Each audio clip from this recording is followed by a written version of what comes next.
thunder rolls. The double fish up. Yep. You got the tasty one. I got the one that pulled hard.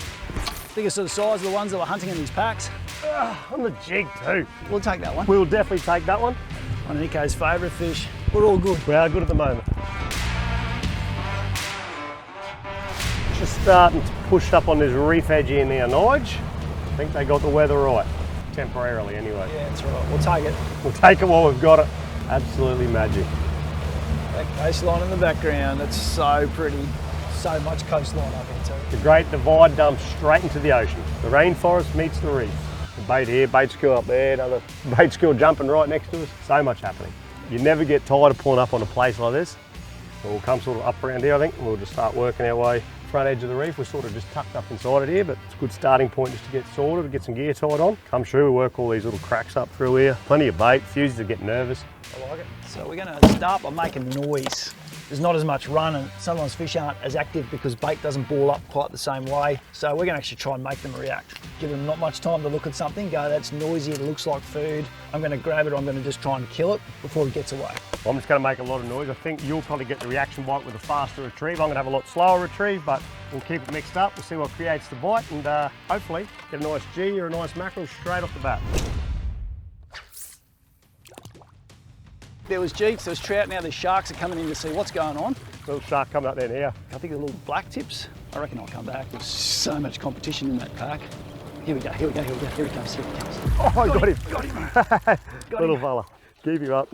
Lucky he's had a little one, Nige. He's possibly the smallest fish in that school. That lure's probably a third the size of that fish, and it's got no worries with coming out to try and kill it. They are super aggressive, just apex predators.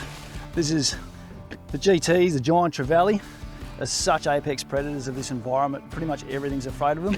With GTs, you'll find even teeth structure, they got different types of teeth in there, everything from canine style grabbing teeth through to crushing teeth. So pretty much anything is fair game. They can manage it, they can destroy it just with that power. And when it comes to hunting, speed, body width, eye structure, teeth, they're made for destroying things. They'll cruise up here in the shallows to eat. So fusiliers, up to coral trout, it's all fair game for these. And when you can G them up to eat, particularly on surface, there's no more exciting style of fishing in my opinion.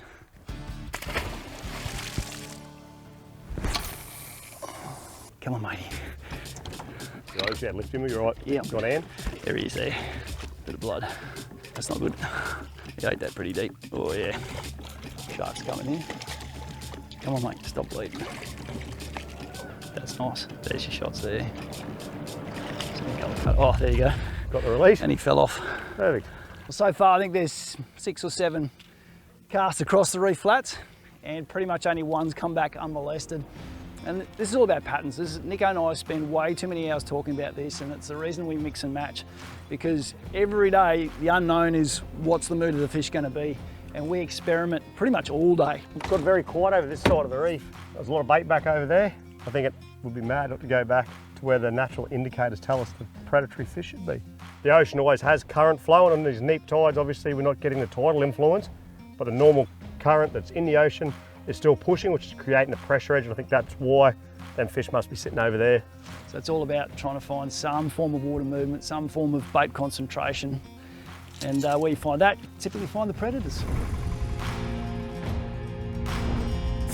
Today we're chosen to fish stick baits because of their versatility, and at the moment we're using a variety of the venom stick baits, which are titled subsurface stick baits, and we love the name just for a start because we knew there's so many different ways to use it. And whatever the fish is doing, whatever the mood's doing, you can try and match that lure to really get in the dart and sort of semi-walk the dog action, and the fish are a little bit subdued, a bit quiet, sometimes that'll get the bite.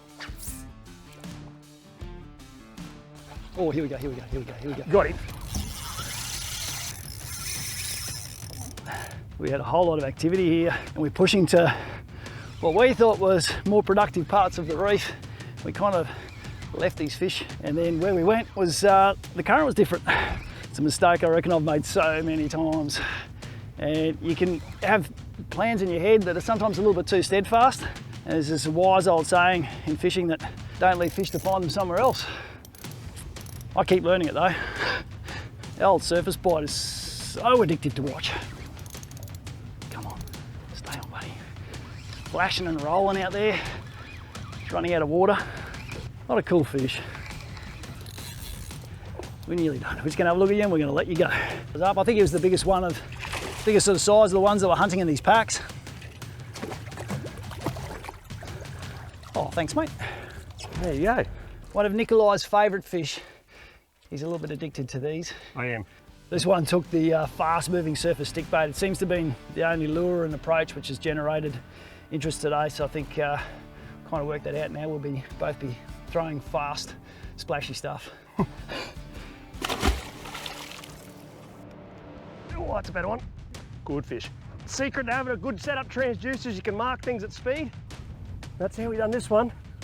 We're travelling along. There was a good show of life. It was too good to pass up. I'll tell you what, Nige, what do you think about that? That first drop on the jig, that is a beautiful little bar cheek trout. The mustard 80 gram zippy did the job on this one. We dropped down on some life. It all comes down to having a really well set up transducer. We'll run at 25 knots, marked up life at speed. Said to Nige, you want to go back for a quick drop? And he was very keen to. First drop down, 2 or 3 quick winds of the reel, engage, and we come up with this beautiful bar cheek trout. You're right? Yep. He's actually a good fish. Yeah. Coming up, mate. Yeah, mate. Yep, there we go. Got him, Nige? Yep. What you got, bottom fish? Yeah, I think so. Good boy. Yep, feels like a reefy, this one. Yeah, we'll take that one. Nice little nanny. Nice little nanny. That's that school size. You called it. I did. Virtually to precision, Nikolai. It looked like that school size nanny. Addy Nico catches them up around that 90 centimetre, pushing the metre mark. Much bigger than this fish, but I tell you what, it's up. It's avoided the sharks. I'm very happy with that. We'll not call that for a golden trevally. Call it for a golden trevally. Well done. The fish whisperer. That's lovely, Nige. We'll take that one. We'll definitely take that one. Get a double fish up. Doesn't get much more. North Queensland, pigeon pair. You're catching goldens, you're in the zones for the nannies, so I'm pretty happy to see that. You got the tasty one. I got the one that pulled hard.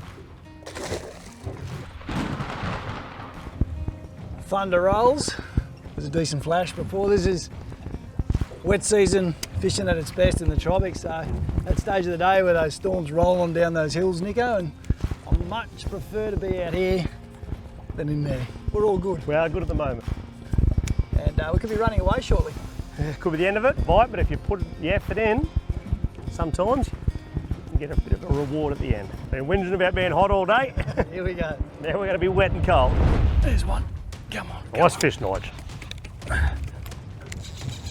Oh yeah. There's a lot of power in that. Nice nanny, I reckon. Could be a good one. I'm calling him. Calling it for you. This looks red. Looks lovely. Steer him around the back if you want. He's a great fish, Nige. Fish.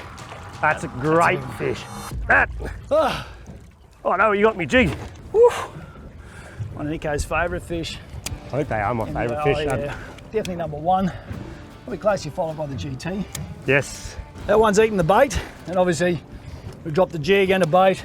And I listen a lot to Nico when he chases these, and the baits often produce very big fish. When they're on jigs, it's amazing, but very often I guess the stock standard and the reliable method, particularly for big nannies, is a nice big piece of strip bait and a bit of bait catching on the way out. Some tuna and some trevally, and big stripper Mac tuna did the job here. It's good fish. Oh, it's a lovely nanny. On the jig too. Great little fish. Shows the versatility of running baits and jigs at the same time.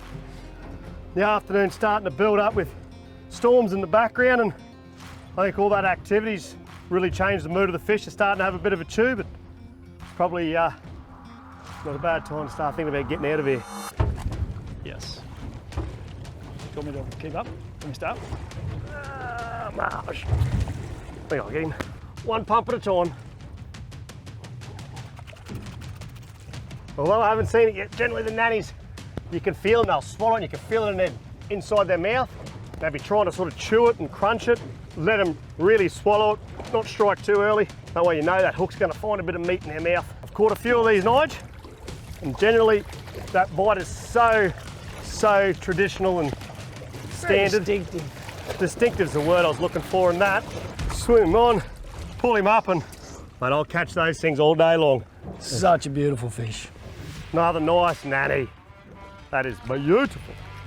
We've come home strong at the end of the afternoon. It was a tough morning. Shows that tidal effect has really played a lot. The water was very green up on the reef. Perhaps the freshwater influence has made a bit of a difference, but the slightly deeper water, the wonkies, they're obviously producing well. We've pulled a couple of great fish, and I guess that's the thing about fishing. If you're persistent enough, you work hard for the day, you come home with the red. We've got some storm chasing to do on the way home.